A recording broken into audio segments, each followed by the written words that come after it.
हाथरस में मनीषा वाल्मीकि के साथ बलात्कार हुआ। सरकार की निगरानी में पेट्रोल छिड़क करके उसको रात के अंधेरे में जला दिया गया। आरोप ये भी लगे कि योगी आदित्यनाथ वहाँ के एसएसपी के संपर्क में थे, डीएम के संपर्क में थे कि डेड बॉडी जली या नहीं जली।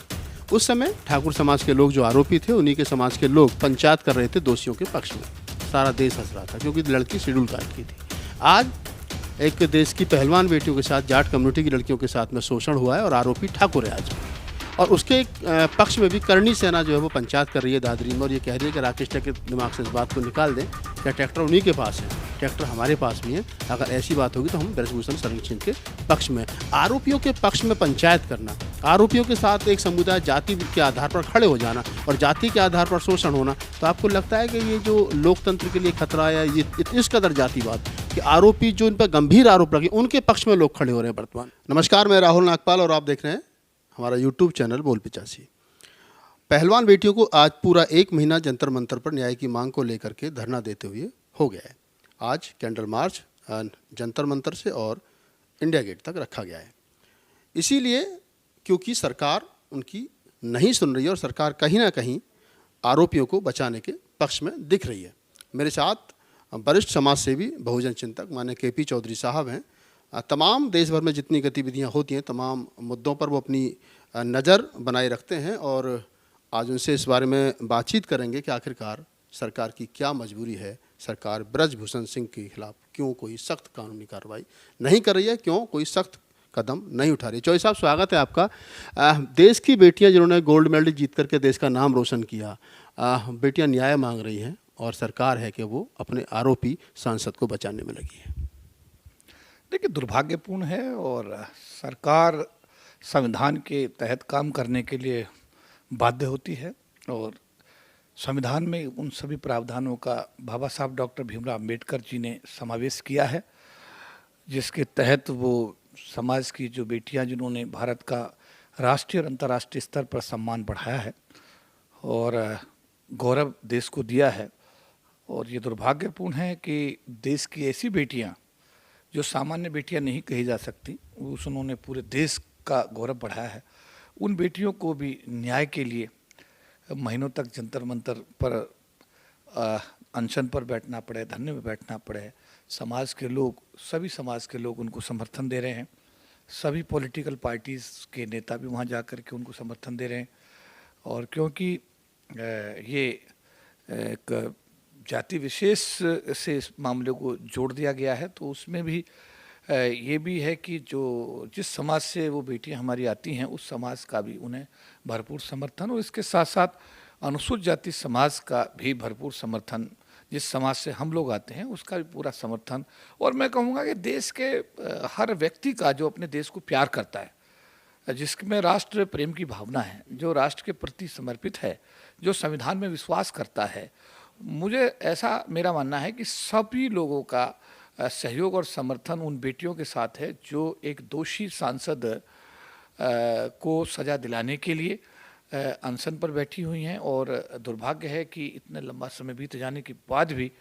उनकी बात पर अगर कोई सुनवाई नहीं हो रही है। क्योंकि कल मैंने समाचार पत्रों के माध्यम से मुझे पता लगा कि उन सांसद महोदय ने कहा कि आप नारकोटिक्स टेस्ट कराने के लिए तैयार हैं, तो उन बेटियों ने कहा कि बिल्कुल हम तैयार हैं। तो ये सिचुएशन बड़ी एक्सट्रीम की सिचुएशन मानी जानी चाहिए और इस पर सरकार को संज्ञान लेना चाहिए। और जो दोषी आदमी, अगर मान लिया जिस धारा में मुकदमा दर्ज हुआ है उस धारा में तो बताया जाता है कि तुरंत गिरफ्तारी का प्रावधान है, और उसके बावजूद भी इस व्यक्ति की गिरफ्तारी अगर नहीं हो रही है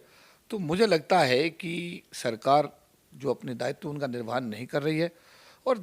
सरकार की जिम्मेदारी है कि देश के हर नागरिक को वो सुरक्षा प्रदान करे, हर नागरिक को संविधान में जो प्रावधान बाबा साहब डॉक्टर भीमराव अम्बेडकर ने दिए हैं उन सभी प्रावधानों के तहत हर आदमी की सुरक्षा सुनिश्चित करे। और अगर कहीं समाज की कोई बेटी कहती है कि मेरे साथ यौन शोषण हुआ है तो उस पर जांच होनी चाहिए, कार्रवाई होनी चाहिए। एक कह सकते हैं कि एफआईआर हो चुकी है, उस पर गिरफ्तारी होनी चाहिए और उन बच्चियों को न्याय मिलना चाहिए। आप कह रहे हैं कि बच्चियों को न्याय मिलना चाहिए, लेकिन दूसरी तरफ जिन गंभीर धाराओं में मुकदमा दर्ज हुआ है, पहले तो मुकदमा ही साधारण तरीके से नहीं हुआ, सुप्रीम कोर्ट की दखल के बाद मुकदमा दर्ज हुआ है। उसके बाद में फिर जिस प्रकार से ब्रजभूषण सिंह खुले घूम करके टीवी चैनलों पर इंटरव्यू देते फिर रहे, जबकि पोस्को में मुकदमा दर्ज हुआ है, तो आपको लगता है कि कहीं ना कहीं सवर्ण होने का फ़ायदा उनको मिल रहा है, कट्टर हिंदू होने का फ़ायदा उनको मिल रहा है, और बीजेपी कहीं ना कहीं राजपूत वोट बैंक को साधने की कोशिश जो है उसमें लगी है? देखिए, राजनीति में ये जो चीज़ें आपने कही हैं ये बड़ी सामान्य चीज़ें, नफ़ा नुकसान देखना ये एक सामान्य बात है। भारतीय जनता पार्टी के वो लोकसभा सांसद हैं और भारतीय जनता पार्टी ने उनको इस जो संघ है उसका अध्यक्ष बनाया हुआ है। तो जहाँ तक अभी आपने कहा कि क्या जिस पार्टी से वो आते हैं वो अपने राजनीतिक जो वोट है उन्हें साधने की कोशिश कर रही है, निश्चित रूप से इसमें तो कहीं दो राय नहीं है। लेकिन मेरा ये मानना है कि अगर इस तरीके से भारत चलेगा, इस तरीके से अगर देश की सरकारें काम करेंगी, तो सरकारों से आम आदमी का विश्वास उठ जाएगा और ये बहुत ही, मैं कहूँगा, गंभीर सिचुएशन देश के सम्मुख खड़ी होगी। तो मेरा ऐसा मानना है कि हम छोटे स्वार्थों से ऊपर उठें और राष्ट्र हित को सर्वोपरि माने, संविधान को सर्वोपरि माने, और संविधान को सर्वोपरि मानते हुए ऐसे दोषी व्यक्ति जिसके खिलाफ ऑलरेडी एफआईआर दर्ज हो चुकी है और गंभीर धाराओं में एफआईआर दर्ज हुई है, और मुझे बड़ा दुख है इस बात को कहते हुए कि एफआईआर, देखिए मैं तो अनुसूचित जाति समाज से आता हूँ, मेरी बेटियों के साथ तो रोज़ अत्याचार अनाचार, रोज़ उनके साथ बलात्कार हत्याएं होती हैं। उनके समर्थन में तो कोई भी आदमी, मैं ये कहूँगा कि कोई भी आदमी जंतर मंतर पर जब हम लोग धरना प्रदर्शन करते हैं, ये तो बेटियां बड़ी सौभाग्यशाली हैं कि इनके समर्थन में सभी समाज के लोग खड़े हैं। हमारी बेटियों के समर्थन में तो हमारा पूरा समाज भी खड़ा नहीं होता। हम लोग जब जाते हैं तो जब भी हम प्रदर्शन करते हैं तो कई बार 2000 आदमी, कई बार 5000 आदमी, कई बार 500 आदमी, ऐसी सिचुएशन होती है और हम लोग अपने समाज के दम पर ही उस सरकार के प्रति अपना विरोध प्रदर्शित करते हैं। कई बार हमने 1-1 लाख लोगों का भी प्रदर्शन यहाँ पे किया। जब पिछले दिनों ये सबीरपुर सहारनपुर कांड जब हुआ था तो उस दौरान हमने लाखों लोगों का, उसमें आप भी खुद स्वयं संचालक की भूमिका में थे। तो ऐसा है कि हमारे समाज के मामलों में तो किसी भी जाति का आदमी समर्थन नहीं करता। कम से कम ये कह सकता हूँ मैं आज की, ये जाट समाज की बेटियां हैं, इनको जाटव समाज का, इनको अनुसूचित जाति समाज का, इनको दूसरे समाजों का, ओबीसी समाज का समर्थन प्राप्त हो रहा है और सभी लोग आ रहे हैं और अपनी इनके साथ में सहानुभूति और सद्भावना व्यक्त कर। इसके बावजूद भी अगर सरकार इसमें संज्ञान नहीं ले रही है तो ये मैं कहूँगा कि बहुत गंभीर मामला है। सरकार को संज्ञान लेना चाहिए। दोषी व्यक्ति चाहे कोई भी हो, उसके खिलाफ जो भी संविधान में प्रावधान है उसके तहत कार्रवाई करके उनको जेल भेजने का काम सरकार को करके, भारत के आम नागरिक के मन में, सुप्रीम कोर्ट जाना पड़ा लड़कियों को, मतलब एफआईआर के लिए सुप्रीम कोर्ट जाना पड़ रहा है, कि क्या हो रहा है? ये बहुत ही मतलब गंभीर सिचुएशन है कि एक, और मैं कहूँगा कि ये वो समाज है जिनकी बेटियां बैठी हुई हैं, जिन्होंने 1 साल तक 11, 12, 13 महीने तक दिल्ली के चारों बॉर्डर्स पर बैठ कर के साल ईयर्स टुगेदर उन्होंने आंदोलन किया और उनके आंदोलन के चलते हुए सरकार को बैकफुट पे भी आना पड़ा और उसके बाद में जो कानून बने उन कानून को वापस भी लेना पड़ा। ये उसी समाज की बेटियां,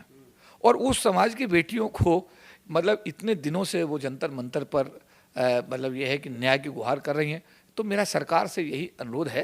कि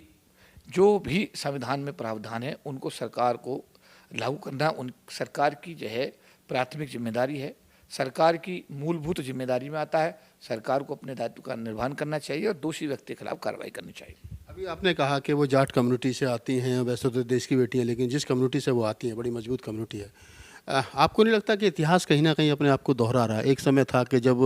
हरियाणा में मिर्चपुर कांड हुआ, भगाना कांड हुआ, दलितों के घरों में आग जला दी गई, दलितों की बेटियों को उठा करके उनके साथ सामूहिक बलात्कार किए गए। उस समय के जो मुख्यमंत्री थे उनकी स्टेटमेंट थी कि मैं जाट पहले हूँ और मुख्यमंत्री बाद में हूँ। यानी जिस जाति के लोगों ने वाल्मीकि समाज के चमार कम्युनिटी के घर जलाए थे, आज उनकी एफआईआर उस समय नहीं हो रही थी। उनको 4-4 महीने दिल्ली के जंतर मंतर पर धरना देना पड़ा।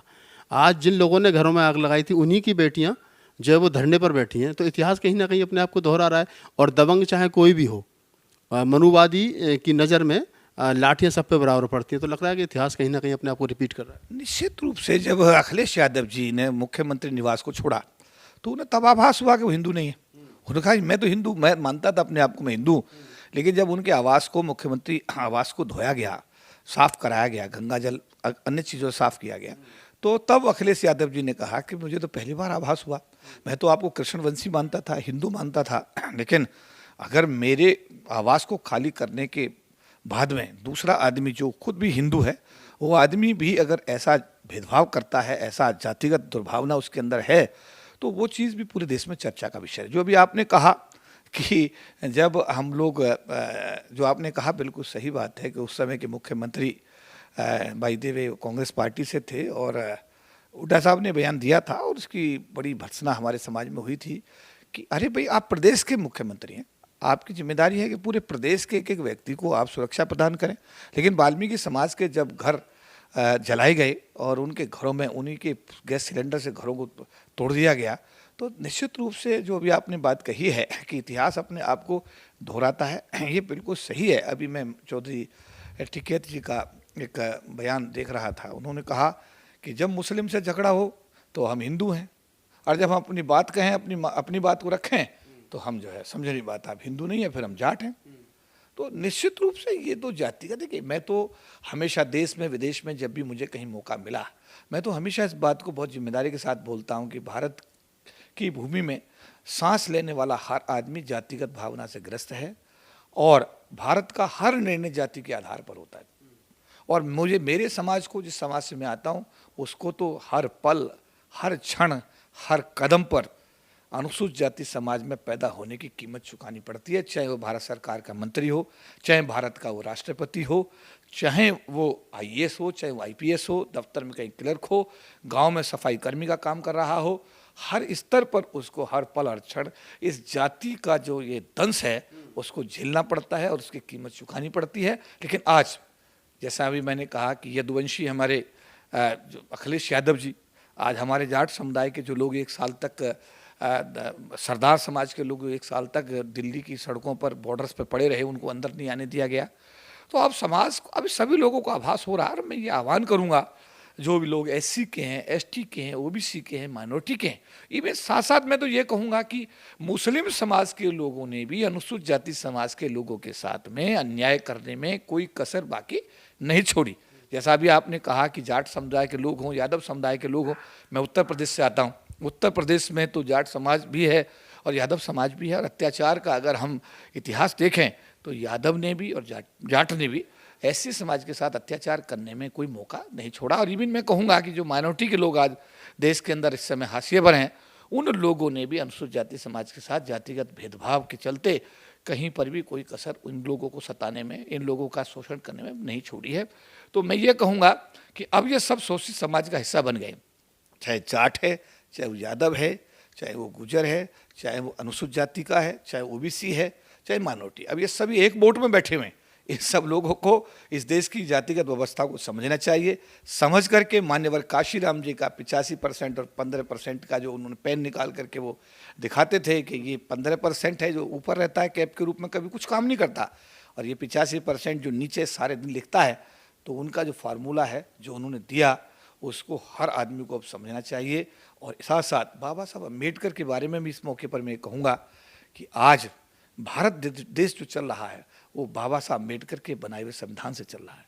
अगर कोई राष्ट्रपति बन रहा है तो भी उस संविधान के तहत बन रहा है। अगर आज मोदी जी प्रधानमंत्री हैं तो वो भी उस संविधान के तहत, वो खुद कहते हैं कि अगर बाबा साहब अम्बेडकर ना होते और उन्होंने संविधान ना बनाया होता तो आज एक गरीब माँ का बेटा भारत का प्रधानमंत्री नहीं होता। तो मैं ये कहूँगा कि बाबा साहब अम्बेडकर ने जो संविधान बनाया है, बाबा साहब अम्बेडकर ने जो कुछ देश के लिए किया है वो एक एक नागरिक के लिए किया है। तो जातिगत जो दुर्भावना है, मैं देश के सभी लोगों से, आपके टीवी चैनल के माध्यम से अपील करूंगा कि आप लोग इस बात को समझिए कि डॉक्टर अम्बेडकर जाति विशेष के नहीं थे, वो पूरे देश के थे, और आज तो मैं कह सकता हूँ वो पूरे विश्व की धरोहर है। तो इस तथ्य को भी समझिए। महिलाएं जो भारत की हैं वो इस बात को समझें कि किसी और व्यक्ति ने उनके लिए काम नहीं किया, परम पूज्य बाबा साहब डॉक्टर भीमराव अम्बेडकर ने उनको बराबरी का हक दिलाने के लिए कानून मंत्री के पद से इस्तीफा तक दिया, वो हिंदू कोड बिल लेकर आए। तो मैं ये कहूँगा कि भारत के लोगों को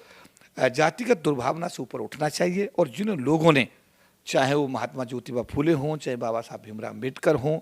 चाहे वो एससी समाज से आते हों, एसटी समाज से आते हों, ओबीसी समाज से आते हों, इन सभी लोगों ने भारत के लिए काम किया है। ये भारत की धरोहर हैं और हम सबको इनका सम्मान करना चाहिए। और आज की सरकार से मैं कहूँगा कि अगर आप बाबा साहब के बनाए हुए संविधान के तहत प्रधानमंत्री बन सकते हैं तो प्रधानमंत्री के रूप में आप बाबा साहब के संविधान के तहत जो ये बेटियां आज जंतर मंतर पर बैठी हैं, इनके साथ न्याय करिए, दोषी व्यक्ति को जेल भेजने का काम करिए और इन बेटियों के साथ न्याय करके अपनी जो आपकी जो संवैधानिक जिम्मेदारी है उसका निर्वहन करिए। आखिरी सवाल है चौधरी साहब, जब हाथरस में मनीषा वाल्मीकि के साथ बलात्कार हुआ, सरकार की निगरानी में पेट्रोल छिड़क करके उसको रात के अंधेरे में जला दिया गया। आरोप ये भी लगे कि योगी आदित्यनाथ वहाँ के एसएसपी के संपर्क में थे, डीएम के संपर्क में थे कि डेड बॉडी जली या नहीं जली। उस समय ठाकुर समाज के लोग जो आरोपी थे, उन्हीं के समाज के लोग पंचायत कर रहे थे दोषियों के पक्ष में। सारा देश हंस रहा था क्योंकि लड़की शेड्यूल कास्ट की थी। आज एक देश की पहलवान बेटियों के साथ जाट कम्युनिटी की लड़कियों के साथ में शोषण हुआ है और आरोपी ठाकुर है आज भी। और उसके पक्ष में भी करणी सेना जो है वो पंचायत कर रही है दादरी में और ये कह रही है कि राकेश टिकैत के दिमाग से इस बात को निकाल दें कि ट्रैक्टर उन्हीं के पास है, ट्रैक्टर हमारे पास भी हैं। अगर ऐसी बात होगी तो हम ब्रजभूषण शरण सिंह के पक्ष में। आरोपियों के पक्ष में पंचायत करना, आरोपियों के साथ एक समुदाय जाति के आधार पर खड़े हो जाना और जाति के आधार पर शोषण होना, तो आपको लगता है कि ये जो लोकतंत्र के लिए खतरा है, ये इस कदर जातिवाद कि आरोपी जो इन पर गंभीर आरोप लगे उनके पक्ष में लोग खड़े हो रहे हैं वर्तमान में, कैसे देखते हैं? मैं हमेशा इस बात को कहता हूँ, एक सिद्धांत है कि अगर किसी चीज़ को आप जितना दबाएंगे तो उतना ही, समझ बात आप, मैं ये कहता हूँ गरीब को इतना दबाइए, कमज़ोर को इतना दबाइए, इतना मत दबाइए कि विद्रोह पे उतारू हो जाए। अब मैं रूस की रिवॉल्यूशन का जिक्र करूँगा कि रूस की क्रांति क्या थी। गरीब भूखे नंगे लोग जिनको रोटी नहीं मिली, उन लोगों ने क्रांति की। अभी आपने जो कहा कि देश में जो सिचुएशन इस टाइप से समय समय पर जो इसका जिक्र आपने किया, ये बड़ी दुर्भाग्यपूर्ण सिचुएशन है। ये टकराव की, दो समुदायों के बीच टकराव की सिचुएशन है। इसमें कानून के तहत काम होना चाहिए, इसमें जातिगत आधार पर फैसले नहीं होने चाहिए। अगर कल कोई दूसरा समाज का आदमी है वो खड़ा हो जाए, देश में मुसलमानों की पॉपुलेशन बहुत बड़ी है, कम से कम ये समझिएगा कि 20 करोड़ के आसपास की उनकी आबादी है। अब ऐसा है कि अगर इस तरीके से फैसले होंगे तो जाट समाज की तो मैं इस बात के लिए प्रशंसा करूंगा कि उनकी समाज की बेटियों के साथ शोषण हुआ है जी, तो शोषित के साथ खड़ा होना है तो न्याय की बात करना है। लेकिन जिस आदमी पर शोषण का आरोप है, अगर कोई उसकी बिरादरी के लोग उस आदमियों के सपोर्ट में इस तरीके से खड़े होते हैं तो ये भारत राष्ट्र के लिए बहुत ही दुर्भाग्यपूर्ण और बहुत ही खतरे की घंटी में से मानता हूँ। और ये जाति संघर्ष की तरफ, ये जो कदम है जाति संघर्ष की तरफ जा रहा है और निश्चित रूप से किसी के पक्ष में जाए पर यह राष्ट्र के हित में नहीं हो सकता है। और ऐसी चीज़ों को हमें टालने की कोशिश करनी चाहिए, सरकार को इसमें तुरंत संज्ञान लेना चाहिए। और अगर ऐसा होता है कि आने वाले दिनों में जाट समाज में और ठाकुर समाज में अगर पूरे देश में टकराव होता है तो मुझे लगता है कि राष्ट्रीय स्तर पर, अंतर्राष्ट्रीय स्तर पर इसका क्या मैसेज हम पूरी दुनिया को देंगे। और क्या इसलिए कि एक समाज की बेटियों के साथ में उनका जो शोषण हुआ, यौन शोषण हुआ जैसा बताया जा रहा है, और उसके बाद में वो बेटी न्याय के लिए गुहार कर रही हैं, तो कानून को अपना काम करने दीजिए। इसमें जाति कहाँ से आ गई? वो पहलवान जब लड़ रही थी तो ऐसा नहीं था कि जाट समाज की लड़ रही थी, वो देश के लिए जो वो खेल खेला है उन्होंने, जो भी समाज का उन्होंने जो गौरव बढ़ाया, जाट समाज का गौरव नहीं बढ़ाया, पूरे देश का गौरव बढ़ाया। तो आज अगर जाट समाज उनके समर्थन में आ रहा है तो ये, और जाट समाज ही क्यों, मैं तो देख रहा हूँ साहब, हमारा अनुसूचित जाति समाज का भी पूरा समर्थन है, ऐसी नहीं है, सब लोग समर्थन में, हर रोज़ समर्थन उनका बढ़ता ही जा रहा है। और मैं ये कहूँगा कि कहीं ऐसा ना हो कि ये जो किसान आंदोलन का जो स्वरूप अभी पिछले दिनों हमने देखा, जिसको सरकार ने 3 जो अध्यादेश थे उनको वापस लेना पड़ा और उसके बाद प्रधानमंत्री जी को क्षमा भी मांगनी पड़ी। देखिए ऐसा है कि समय रहते इसका निर्णय होना चाहिए और सरकार को संज्ञान लेकर के दोषी व्यक्ति को तुरंत उसके खिलाफ कानूनी दायरे में कार्रवाई करके इन बेटियों को न्याय देने की कोशिश करनी चाहिए। तो आप थे केपी चौधरी साहब और हम कनॉट प्लेस में हैं, उनके दफ्तर में। बात करने का मतलब सिर्फ इतना ही था कि चौधरी साहब की राय अपने आप में मायने रखती है, क्योंकि शेड्यूल कास्ट जो बहुजन समाज और या शेड्यूल कास्ट हम कहें उसको, तो उसमें चौधरी साहब का एक बड़ा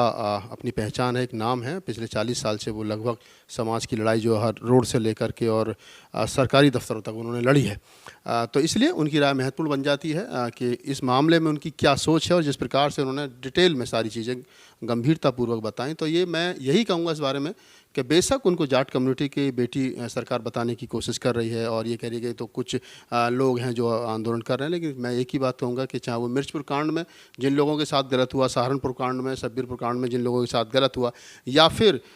हाथरस में मनीषा वाल्मीकि के साथ जो हुआ, और अब इन जाट समाज की या पहलवान बेटियों के साथ में जो हो रहा है, गलत है, नहीं होना चाहिए। बेटी किसी की भी हो, वो देश की बेटी है और इस बात को ध्यान में रखते हुए सरकार को कार्रवाई करनी चाहिए जातिगत